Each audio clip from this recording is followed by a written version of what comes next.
I wondered if you could give us some suggestions as to how to actually feel the wave, the rhythm. First, relax your brain and tell your brain it's feasible. Maybe 20,000 people felt the wave during the classes. So it's feasible. It's something you can perceive. Number two, you have many senses. So try to see what sense will catch the wave. I mean, do you feel it kinesthetically with your hands?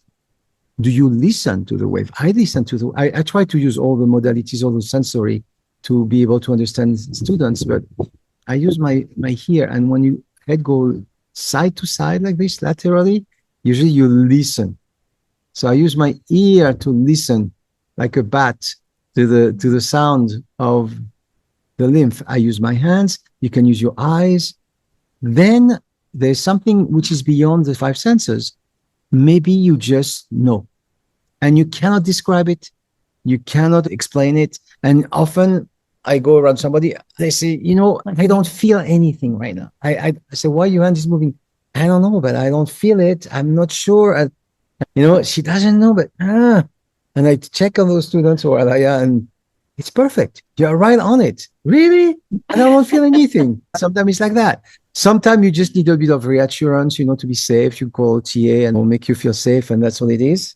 And in level 2, we try to really make the difference with a straight line of a fascia, which is strong pull, noisy, a lot of very strong pull in the body, and a gentle, soft, languorous, moving in spiral, watery fluid. So you want to make sure you're in fluid. You are just like bouncing a little bit. You are swimming. You put your raft, surfboard, and you wait to be pulled by the water, which is gentle, a bit on the side.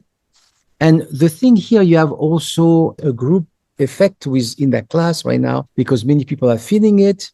You are entangled quantumly. So take that opportunity to really persevere and try every day to feel it, because many people around you are feeling it and creating a field of this kinesthetic experience. And so use it here, because back home, it's not going to be the same field. And finally, sometimes you just take some time, you just go back home, and next week you find, this one patient that's fantastic, this one client, you can easily feel their lymph, or this baby, or this, it's so easy to feel on that person. Sometimes that's why we ask you to switch partner, so you can have different feelings. And some people are easier to feel than others. Some people sometimes are really calm and slow and gentle, and those are easy to feel their slow wave. If you are a little more hyper sympathetic, sometimes it's a little more difficult. So you have to find the right person, the right time. Maybe you need to be in your office, in your element, and to find it. You also have to give you one thing that's going to convince your brain. The human hand can't perceive, and taking people from the street, not expert therapists, people who touch a lot, from the street, we can discriminate 1 micron with our hands. You know how many microns in lymphatic vessel is 200, 300. It's much, much bigger. So we can discriminate 1 micron. So you can really feel it. There's no limit, physical limit to feel that. Alaya? Yes, I would like to say, relax your mind and really go into your heart.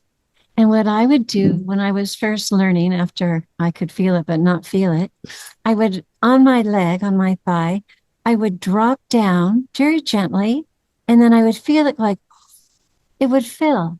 And I'd like, And there'd be a moment I could drop down again. And then I'd feel it pushing my hand up again. And all of a sudden I was feeling that rhythm. And then I could start to apply it to the movement towards the nodes. We incorporated the C inside of our body, that we did carry that C inside of us. And it can be slower or faster, depending on where you are. But we have those waves inside, and it's amazing. Many waves. Let them love you. Now, I don't know if you know yet about Swedenborg.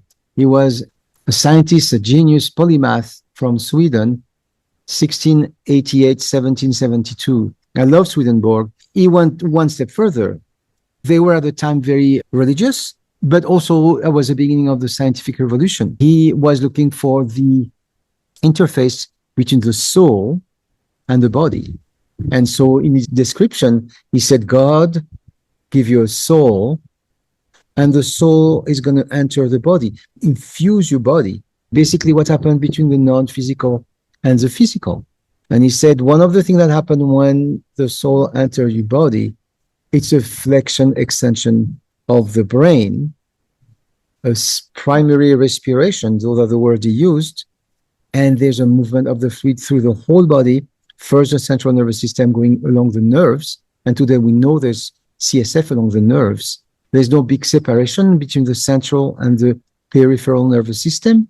So he felt like the fluid was an expression of the deep soul entering our body. So that was his description. And as you probably understood, Sutherland used this description and worked with the cranial rhythm.